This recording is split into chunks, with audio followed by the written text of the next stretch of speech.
ఆ రోజు ఆదివారం మధ్యాహ్నం భోజనాలు చేసి కాస్త కునుకు తీస్తున్నారు ప్రసాదరావు, సుమిత్రలు. డోర్ బెల్ మోగిన శబ్దానికి ఉలిక్కిపడి లేచారు ఇద్దరు. భుజంగరావు, ఆయన శ్రీమతి సౌజన్య లోపలికి వచ్చారు. మా అమ్మాయి పెళ్లి కుదిరింది. ఈ ఆదివారమే నిశ్చితార్థం. ఆ వచ్చే నెలలో పెళ్లి. తప్పకుండా రావాలి పిలిచాడు భుజంగరావు. భుజంగరావు, ప్రసాదరావు డిగ్రీలో క్లాస్మేట్స్. ఇద్దరి ఉద్యోగాలు ఇదే ఊరిలో ఉండటంతో అప్పుడప్పుడు కలుసుకునేవాళ్ళు. భుజంగరావుకు ఒక్కతే కూతురు. ఏదో సాఫ్ట్వేర్ ఉద్యోగం చేస్తుందని చెప్పారు. ఇప్పుడు ఆ అమ్మాయిదే పెళ్ళి. పెళ్ళికొడుకు ఏం చేస్తుంటాడు? కట్నం ఎంత ఇస్తున్నారు అంటూ ప్రశ్నల వర్షం కురిపించారు ప్రసాదరావు దంపతులు. అబ్బే, కట్నం వద్దన్నారు, పెళ్ళి మాత్రం గ్రాండ్గా చేయమన్నారు అంది సౌజన్య. అదృష్టవంతులు, మంచి వాళ్ళు దొరికారు మెచ్చుకున్నాడు ప్రసాదరావు. చాలామందిని పిలవాలి, వెళ్ళొస్తామని హడావిడిగా వెళ్ళిపోయారు భుజంగరావు దంపతులు. ఎంగేజ్మెంట్ జరుగుతున్న హోటల్కు వెళ్ళారు. ప్రసాదరావు సుమిత్ర కూతురు శిరీషతో పాటు ఒక స్టార్ హోటల్ ఆ హాల్ను సినిమా సెట్టింగ్లా అలంకరించారు. ముగ్గురు కుర్చీల్లో కూర్చుని చుట్టూ పరిశీలిస్తున్నారు. ఇంతలో ప్రసాదరావు స్నేహితుడు మురళి కనిపించాడు అక్కడ. ఎంతకాలమైంది నిన్ను చూసి అంటూ సంతోషంగా మాట్లాడాడు. మురళి భుజంగరావుకు బంధువు. పెళ్లి కూతురు అతనికి మేనకోడలి వరుస అవుతుంది. అతనే పెళ్లి విశేషాలన్నీ చెప్పాడు. పెళ్లి కూతురు దాత్రిది ప్రేమ వివాహం. అబ్బాయి కట్నం వద్దన్నాడట. అవును భుజంగం చెప్పాడు. నిశ్చితార్థమే ఇంత ఘనంగా చేస్తున్నాడు, ఇక పెళ్ళి ఇంకెంత ఘనంగా చేస్తాడో కదా అంటూ ఆశ్చర్యం వ్యక్తం చేశాడు ప్రసాదరావు. ఇదంతా దాత్రి కోరిక. తనే తండ్రితో చెప్పింది ఎంగేజ్మెంట్ స్టార్ హోటల్లో చేయాలని. వచ్చే నెలలో పెళ్ళికొడుకు భరత్, దాత్రి కలిసి ప్రీ వెడ్డింగ్ షూట్ కోసం ఢిల్లీ, ఆగ్రా, జైపూర్ వెళ్తున్నారు తెలుసా అన్నాడు మురళి. ప్రీ వెడ్డింగ్ షూట్ అంటే? అర్థం కానివాడిలా అడిగాడు ప్రసాదరావు. అయ్యో నాన్న, అది కూడా తెలీదా నీకు అంది శిరీష. ఇప్పుడు వధూవరులు ఇద్దరూ పెళ్లికి ముందు తాజ్మహల్ దగ్గర ప్యాలెస్ల ముందు రకరకాల దుస్తులతో ఫోజులతో ఫోటోలు, వీడియోలు తీయించుకుంటారన్నమాట. సినిమా యాక్టర్లు, పెద్ద పెద్ద సెలబ్రిటీలు అలాగే చేస్తున్నారు. దీన్నే ప్రీ వెడ్డింగ్ షూట్ అంటారు. అమాయకంగా నోరు తెరుచుకొని చూస్తున్న ప్రసాదరావు దంపతులకు విడమర్చి చెప్పాడు మురళి. పెళ్ళికి ముందే వెళతారా? ఎవరైనా తోడు వెళ్తారా లేదా మామూలుగా పెళ్లి తర్వాత హనీమూన్కు వెళ్తారేమో కదా ఆశ్చర్యపడుతూ అడిగాడు ప్రసాదరావు. పెళ్లి కూతురు వెంట వాళ్ళ పిన్ని వెళ్తుందిలే అన్నాడు మురళి నవ్వుతూ. పెళ్లి తర్వాత ఎటు సింగపూర్కో బాలికో వెళ్తారనుకో కొనసాగించాడు మురళి. ఏమోరా, మనం పాతతరం వాళ్ళం, ఇవన్నీ కొత్త. అప్పట్లో కొంతమంది కాశ్మీర్కో ఊటీకో హనీమూన్ పేరిట వెళితేనే ఇంతగా చెప్పుకునేవాళ్ళం. పెళ్ళి కూడా ఏ కళ్యాణ మంటపంలోనూ చేసేవాళ్ళు. మన తల్లిదండ్రుల తరంలో అయితే ఇంటి ముందు పందిరి వేసి పెళ్లి చేసేవారు. కాలం మారిపోయిందిరా నిట్టూర్చాడు ప్రసాదరావు. ఇప్పుడు కళ్యాణ మంటపాలు కూడా పాతబడిపోయాయి అన్నాడు మురళి. ఏం చేస్తాం, ఇప్పుడు అంతా డెస్టినేషన్ వెడ్డింగ్ అంటూ ఊరవతల ఉన్న రిసార్ట్స్లో పెళ్లి చేస్తున్నారు. పెళ్లికి ముందు సంగీత్, మెహందీ ఫంక్షన్ లాంటి ఉత్తర భారతదేశ సాంప్రదాయాలు కూడా పాటిస్తున్నారు. మురళి కొనసాగిస్తున్నాడు. అవునా, ఇవన్నీ చేయాలని పెళ్ళికొడుకు వాళ్ళే అడిగారా? ఆరా తీశాడు ప్రసాదరావు. వాళ్ళేం అడగలేదు, పెళ్ళి ఇలాగే చేయాలని దాత్రి కోరిందట మురళి అన్నాడు. మరి డబ్బు అలానే అవుతుందిగా అడిగింది సుమిత్ర. అవును, అమ్మాయి పెళ్లి కోసం దాచుకున్న డబ్బుతో పాటు అప్పు కూడా చేస్తున్నాడు భుజంగం. ఏం చేస్తాం, ఒక్కగానొక్క కూతురాయే, కాదనలేక కూతురి మనస్సు నొప్పించలేక చేస్తున్నాడు. జీవితంలో ఒక్కసారి జరిగే వేడుక కదా అంటాడు భుజంగం. మురళి సమాధానమిచ్చాడు. అమ్మో, ఎంత ఖర్చు, మధ్యతరగతి వాళ్లకు సాధ్యమేనా అనుకున్నాడు ప్రసాదరావు గుండెల మీద చేయి వేసుకొని. తర్వాత నెలలో పెళ్లికి కూడా వెళ్ళి వచ్చారు ప్రసాదరావు దంపతులు. ఊరవతల ఉన్న రిసార్ట్స్లో పెళ్లి ఘనంగా చేశారు. ఉత్తర దక్షిణ భారత సాంప్రదాయాలు కలగలిపి చేసినట్టు ఉందా పెళ్ళి. అమ్మాయి పెళ్ళి అయ్యాక భుజంగరావుకు వేరే ఊరికి ట్రాన్స్ఫర్ అయిందని తెలిసింది. అతనిని మళ్ళీ కలిసే అవకాశం రాలేదు ప్రసాదరావుకు. 1, 2 సార్లు ఫోన్ చేసినా భుజంగరావు ఫోన్ స్విచ్ ఆఫ్ అని వచ్చింది. శిరీష చదువు కూడా అయిపోయి తను ఒక మంచి సాఫ్ట్వేర్ కంపెనీలో చేరింది. ఇక పెళ్లి సంబంధాలు చూడాలి అనుకున్నాడు ప్రసాదరావు. ఒకరోజు ప్రసాదరావు మార్కెట్కి వెళ్ళి వస్తుండగా దారిలో అనుకోకుండా మురళి కనపడ్డాడు. అబ్బా, చాలా రోజులు కనపడ్డావు. ఇన్ని రోజులు ఏమయ్యావురా? రా ఇంటికి వెళ్ళి మాట్లాడుకుందాం అని ఇంటికి ఆహ్వానించాడు ప్రసాదరావు. బాగున్నానురా అంటూ ఇద్దరికి కాఫీలు ఇచ్చి అక్కడే ఉన్న సోఫాలో బాగున్నారా అంటూ ఇద్దరికి కాఫీలు ఇచ్చి అక్కడే ఉన్న సోఫాలో కూర్చుంది సుమిత్ర. ఏంటి విశేషాలు అన్నట్టు మన భుజంగరావు ఎలా ఉన్నాడు? ఫోన్ చేస్తే కలవడమే లేదు. అసలు ఎక్కడ ఉన్నాడు అంటూ ప్రశ్నించాడు ప్రసాదరావు. అందుకు మురళి నిర్లిప్తంగా నవ్వి, అతను ఈ ఊరిలోనే ఊరికి దూరంగా ఉన్న కాలనీలో ఉంటున్నాడు. ఎవరితో మాట్లాడడానికి ఇష్టపడడం లేదు. ఈ ఊరిలోనే ఉన్నాడా? అందరితో స్నేహంగానే ఉండేవాడు కదా. ఇంత హఠాత్తుగా అలా ఎందుకు మారిపోయాడు అన్నట్టు వాళ్ళ కూతురు దాత్రి ఎలా ఉంది ఆశ్చర్యంతో అడిగాడు. ఆ కూతురి వల్లనే ఇలా తయారయ్యాడు అన్నాడు మురళి. ఏమైంది అసలు? వివరంగా చెప్పు కుతూహలంగా అడిగాడు. ఏముంది, పెళ్ళి అయ్యాక కూతురు అల్లుడు కొన్ని రోజులు బాగానే ఉన్నారు. తర్వాతే వాళ్ళిద్దరి మధ్య కీచులాటలు ప్రారంభమయ్యాయి. పెద్దవాళ్ళ జోక్యంతో ఆ చిన్న కీచులాట కాస్త పెద్ద గొడవగా మారి విడిపోవడం వరకు వచ్చింది వ్యవహారం. మై గాడ్, అదిరిపడ్డారు ప్రసాదరావు దంపతులు. జరిగింది ఏమిటంటే అంటూ చెప్పుకొచ్చాడు మురళి. భుజంగరావు సౌజన్యులు ఒకసారి కూతురు కాపురం చూద్దామని వెళ్ళారు. కూతురు ఒక్కతే ఇంట్లో పని చేసుకోవడం చూసి నువ్వు ఒకదానివే ఎందుకు పని చేయాలి? నువ్వు అతనితో సమానంగా చదువుకొని ఉద్యోగం చేస్తున్నావు కదా అంటూ ఇంతెత్తున ఎగిరిందట సౌజన్య. అదేం లేదమ్మా, ఇద్దరిలో ఎవరు ఖాళీగా ఉంటే వాళ్ళు పని చేసుకుంటాము అని దాత్రి సర్ది చెప్పబోయిందట. అయినా వినిపించుకోకుండా అల్లుడిని చడామడా కడిగి పారేసిందట. దాంతో అల్లుడికి కోపం వచ్చి మీ అమ్మ వాళ్ళు ఇక్కడికి వస్తే సహించేది లేదు అని దాత్రితో గట్టిగా చెప్పాడట. అక్కడికి భుజంగరావు అందరినీ శాంతపరిచి భార్య తరపున అల్లుడికి క్షమాపణలు కూడా చెప్పాడట. ఇదిలా ఉండగా ఒకసారి దాత్రి అత్తమామలు వెళ్ళినప్పుడు కొడుకు వంట చేయడం చూసి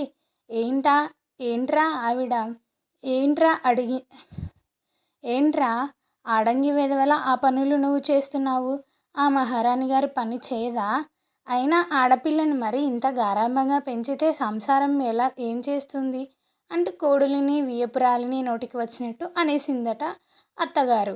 తన తల్లిని ఇంత మాట అనేసరికి మీ అమ్మ ఈ ఇంట్లో ఉంటే నేను ఉండను అంటూ పంతం పట్టింది దాత్రి. ఎలాగో తల్లిని భార్యను శాంతపరిచాడట ఆ అబ్బాయి. తర్వాత వాళ్ళు కొడుకు ఇంట్లో అడుగు పెట్టలేదు. ఈ వ్యవహారాలతో ఇద్దరి మధ్య ఎప్పుడు గొడవలే. దాత్రి తల్లికి రోజు ఫోన్లు చేసి తమ మధ్య జరిగే గొడవలన్నీ ఎకరువు పెట్టేది. నువ్వు నీ జీవితంలో నుంచి ఒక్క రూపాయి కూడా ఇవ్వకు. ఇంటి బాధ్యత అతనిదే కదా అంటూ ఎగదోసేది ఆమె. మితిమీరిన గొడవలు జరిగినప్పుడు ఇక అతనితో పడలేవు కానీ ఈ ఊరికి ట్రాన్స్ఫర్ చేయించుకో, విడాకులు ఇస్తానని బెదిరించు, దెబ్బకు దిగి వస్తాడు. అయినా నీకేం తక్కువ, ఇంకో పెళ్ళి చేద్దామంటూ కూతుర్ని రెచ్చగొట్టేది. ఆ అమ్మాయి నిజంగానే విడాకులు ఇస్తానని బెదిరించేది. ఆ అబ్బాయి తల్లి కూడా తక్కువేం కాదు. ఇచ్చేయమను విడాకులు, మగపిల్లాడివి, నీకేం తక్కువ. 6 నెలల్లో దీనికన్నా మంచి సంబంధం చూసి నీ పెళ్ళి చేయకపోతే చూడు అంటూ ఛాలెంజ్ విసిరేది. ఇలా రోజు గొడవలతో విసిగిపోయి ఆ అబ్బాయి మందు తాగడం అలవాటు చేసుకున్నాడు. ఇది సహించలేక అమ్మాయి అమెరికాలో ఉద్యోగం వెతుక్కొని వెళ్ళిపోయింది. ఇప్పుడు వాళ్ళ విడాకుల కేసు కోర్టులో ఉంది. అందుకే భుజంగరావు ఎవరితో మాట్లాడడానికి ఇష్టపడటం లేదు అంటూ జరిగిందంతా చెప్పాడు మురళి. నోట మాట రానట్టు శిలా విగ్రహంలా ఉండిపోయాడు ప్రసాదరావు సుమిత్రలు. అయ్యో, ఒక్కతే కూతురనే ఎంత వైభవంగా పెళ్లి చేశాడు అన్నాడు ప్రసాదరావు. అవునురా, పెళ్లి పెటాకులు అయింది, అప్పు మాత్రం మిగిలింది వాపోయాడు మురళి. ఎంత మంచి వాళ్ళు, ఇలా మారిపోయారు? ఎందుకు ఆశ్చర్యపోతూ అడిగాడు ప్రసాదరావు. అదే కదా విడ్డూరం. కన్నబిడ్డల మీద విపరీతమైన మమకారంతో వాళ్ళ జీవితాన్ని నాశనం చేశారు ఆ తల్లులు అన్నాడు మురళి. అక్కడ చాలాసేపు నిశ్శబ్దం తాండవం చేసింది. చివరికి ఎలాగో గొంతు పెగల్చుకుని నేను వెళ్తానురా అంటూ మురళి సెలవు తీసుకొని వెళ్ళిపోయాడు. ఆ రోజంతా ఇద్దరికీ నిద్రపట్టలేదు. ఇలాంటి కేసులు ఈ మధ్య చాలా వింటున్నాం, కానీ మన దగ్గర వాళ్ళ గురించి వినడం ఇప్పుడే అనుకున్నారు. ఒకరోజు శిరీష తండ్రి దగ్గరికి వచ్చి, నేను మా ఆఫీస్లో పనిచేస్తున్న అబ్బాయిని పెళ్లి చేసుకుందాం అనుకుంటున్నాను అంది. అనుకున్నంత అయ్యింది అని మనసులోని నిట్టూర్చాడు ప్రసాదరావు. ఎవరమ్మా ఆ అబ్బాయి? వాళ్ళ అమ్మా నాన్నలకు కూడా ఇష్టమేనా అడిగాడు. ఆ అబ్బాయి పేరు ప్రశాంత్, మన వాళ్ళే. అతను వాళ్ళ తల్లిదండ్రులకు మా ప్రేమ విషయం చెప్పాడట. వాళ్ళు ఒప్పుకున్నట్టే ఉంది. మరోసారి వెళ్ళి వాళ్ళను కలిసి మాట్లాడండి అంది శిరీష. ఓహో, సాంప్రదాయాలు తెలుసన్నమాట. అమ్మాయి తల్లిదండ్రులు అబ్బాయి ఇంటికి వెళ్ళి అడగాలని అన్నాడు. తల వంచుకుంది శిరీష. ఆ రోజే అబ్బాయి తండ్రితో మాట్లాడాడు ప్రసాదరావు. అనుకున్నట్టుగానే ఒక మంచి రోజు చూసి ప్రసాదరావు, సుమిత్ర ప్రశాంత్ వాళ్ళ ఇంటికి వెళ్ళారు. వాళ్ళు బాగానే మాట్లాడారు. కట్న కానుకలు వద్దన్నారు.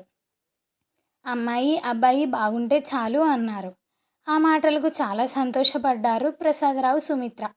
వాళ్ళ పిల్లలతో కలిసి కొన్ని విషయాలు మాట్లాడాలనుకున్నారు. ఒక ఆదివారం ప్రశాంత్ను వాళ్ళ తల్లిదండ్రులను తమ ఇంటికి ఆహ్వానించారు ప్రసాదరావు దంపతులు. కాఫీ టిఫిన్లు అయ్యాక అందరూ హాల్లో సమావేశమయ్యారు. మాకు ఈ పెళ్ళి ఇష్టమే, కానీ మీ పెళ్ళి సింపుల్గా రిజిస్టర్ ఆఫీసులో చేయాలని నిర్ణయించుకున్నాం అన్నాడు ప్రసాదరావు. అదిరిపడ్డారు శిరీష, ప్రశాంతులు.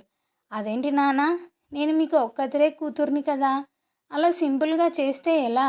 మా ఫ్రెండ్స్ అందరి పెళ్ళిళ్ళు ఎంత గ్రాండ్గా చేశారో తెలుసా? అంతెందుకు, మన దాత్రి పెళ్ళి ఎంతో ఆర్భాటంగా చేశారని మీరు మెచ్చుకున్నారు కదా. మాకు కొన్ని కోరికలు ఉంటాయి కదా నాన్న. Engagement, pre wedding shoot, destination wedding ఇలా చేసుకోవాలని నేను ఎప్పుడో నిర్ణయించుకున్నాను. మీరేమో ఇలా అంటున్నారు. మనం మరీ అంత లేని వాళ్ళం కూడా కాదు కదా అంది ఆవేశంగా. ఈ మధ్య చూసిన పెళ్ళిళ్ళు ఎలా విఫలమవుతున్నాయో చూస్తున్నాం. అందుకు ఉదాహరణ భుజంగరావు అంకుల్ కూతురు దాత్రి పెళ్ళి. పాపం అతనికి పెళ్ళి అయిన అప్పు కారం ఇంకా తీరనే లేదు. అప్పుడే కూతురి కాపురం కూలిపోయింది. అందుకే ఈ ముందు జాగ్రత్త. మీ పెళ్ళి కూడా ఘనంగా చేయాలంటే మావి కొన్ని షరతులు ఉన్నాయి. అన్ని కాగితాలలో టైప్ చేసి ఉన్నాయి చూడండి అంటూ అక్కడున్న అందరికీ ఒక్కొక్క కాపీ ఒక్కొక్కరికి ఇచ్చాడు ప్రసాదరావు. ఆ కాపీలో ఉన్న షరతులు అందరూ చదివారు. ఆ షరతుల ప్రకారం శిరీష, ప్రశాంతులు విడాకులు అన్న మాట వాళ్ళ జీవితంలో ఎత్తకూడదు. దంపతులు అన్నాక కీచులాటలు, దెబ్బలాటలు మామూలే. వాటిని వాళ్ళే పరిష్కరించుకోవాలి. ఇటువైపు పెద్దలు కానీ అటువైపు పెద్దలు కానీ జోక్యం చేసుకోకూడదు. పాత తప్పులను పదే పదే గుర్తు చేస్తూ దెప్పి పొడవకూడదు. ఇద్దరిలోనూ లోపాలు ఉంటాయి, కానీ ఒకరితో ఒకరు రాజీ పడుతూ బ్రతకాలి. దీనికి కావాల్సింది అవతలి మనిషి ప్రేమ, పైన ప్రేమ. ఉంటే ఆ మనిషిని తప్పకుండా క్షమించేస్తారు. ఈ షరతులకు ఒప్పుకొని మీరిద్దరూ ఈ కాగితాలపైన సంతకం చేయాలి. అలా సంతకం చేశాక కూడా ఆ షరతులు ఉల్లంఘించే ప్రమాదము లేకపోలేదు. అందుకని మీరిద్దరు నా దగ్గర అప్పు తీసుకున్నట్టు ఈ పత్రం పైన సంతకం చేయాలి. నేను మీ పెళ్ళికి ఎంత ఖర్చు పెడతానో అంత డబ్బుకు అప్పు పత్రం అన్నమాట. మీరు కలిసి ఉన్నంతకాలం నాకు ఆ అప్పు తీర్చాల్సిన పని లేదు. మీరు ఎప్పుడైతే విడిపోతారో అప్పుడు నాకు ఈ డబ్బులు వడ్డీతో సహా కట్టాలన్నమాట. నేను ఒకదాన్నే కూతుర్ని కదా, ఈ డబ్బంతా నాదే అంటావేమో. అదేం వీల్లేదు. మీరు కలిసి ఉంటే ఆ డబ్బు మీది, లేని పక్షంలో అనాథ శరణాలయానికి చెందుతుంది. అప్పుడు చెప్పిన విషయాలు ఈ కాగితాలలో ఉన్నాయి. దీనికి ఒప్పుకుంటేనే మీ పెళ్ళి ఘనంగా చేస్తాను. ఏమంటారు? వివరంగా చెప్పి ఆగాడు ప్రసాదరావు. అది విని ఇంతెత్తున ఎగిరింది శిరీష. మేము అందరిలాగా చేస్తామనుకుంటున్నావా? కళ్ళల్లో నీళ్లు తిరుగుతున్నాయి ఆ అమ్మాయికి. లేదమ్మా, మీ మధ్య ఇప్పుడున్నంత ప్రేమ పెళ్ళి అయ్యాక ఉండకపోవచ్చు. అప్పట్లో మాకు ఇలాంటి షరతులు ఏమీ ఉండేవి కావు. కానీ అవి పెళ్లి మంత్రాలలో ఉండేవి. ఆ మంత్రాల అర్థం తెలియకపోయినా మేము కొన్ని కట్టుబాట్లకు లొంగి ఉండేవాళ్ళం. మాకు పెద్దలన్నా, బంధువులన్నా, సంఘం అన్నా కాస్త గౌరవం ఉండేది. వాటికి విలువనిచ్చేవాళ్ళం. ఇప్పుడు మీరు అందరూ ప్యాకేజీల పేరిట లక్షల్లో సంపాదిస్తున్నారు. అది మీలో ఆత్మవిశ్వాసాన్ని నింపాలి కానీ దురదృష్టం కొద్దీ అహంకారాన్ని నింపుతోంది. సర్దుబాటు అన్నదే ఉండడం లేదు. అందుకే 4 రోజులు కూడా కలిసి ఉండలేకపోతున్నారు. ఏమైనా ఈ నిర్ణయాన్ని ప్రశాంత్ తల్లిదండ్రులు మేము కలిసి తీసుకున్నాం అన్నాడు ప్రసాదరావు. నాన్న, మమ్మల్ని నమ్మండి. మీకు కావాలంటే సంతకం పెడతాం. మా పెళ్ళి మీరు ఇష్టంగా చేస్తేనే చేసుకుంటాం. మామూలు కళ్యాణ మంటపంలో చేయండి చాలు. తర్వాత మీరే చూస్తారుగా మేము ఎలా కాపురం చేస్తామో అంది శిరీష ఆత్మవిశ్వాసంతో. అనుకున్నట్టుగానే వాళ్ళ పెళ్ళి ఒక కళ్యాణ మంటపంలో చేశారు. తర్వాత వాళ్లకు వేరే ఊరికి ట్రాన్స్ఫర్ అయ్యి వెళ్ళిపోయారు. పోనీ ఇది ఒకందుకు మంచిదేలే అనుకున్నారు అంతా. ప్రశాంత్ తండ్రికి ఒక అనుమానం వచ్చింది. వీళ్ళు అప్పు తీర్చాల్సి వస్తుందనే భయంతో రాజీ పడతారేమో అని. మొదట్లో భయంతో రాజీ పడతారు. కొన్ని సంవత్సరాల తర్వాత అది అలవాటుగా మారి వాళ్ళు నిజమైన ప్రేమతో చిన్న చిన్న పొరపాట్లను క్షమించుకుంటూ పరస్పరం ఇష్టపడుతూ బ్రతుకుతారు. ఒకరి కోసం ఒకరు రాజీ పడటంలోనే ఉండే ఆనందాన్ని పొందుతారు. చూస్తూ ఉండండి అన్నాడు ప్రసాదరావు ధీమాగా. శిరీష, ప్రశాంతుల పెళ్ళై 10 ఏళ్ళు అయ్యింది. వాళ్ళ నుంచి ఎలాంటి ఫిర్యాదులు లేవు. ఇప్పుడు వాళ్లకు 2 పిల్లలు. దంపతులిద్దరూ ఎంతో ఆనందంగా ఒకరి కోసం ఒకరు అన్నట్టు పాలు నీళ్ళలా కలిసిపోయి కాపురం చేస్తున్నారు.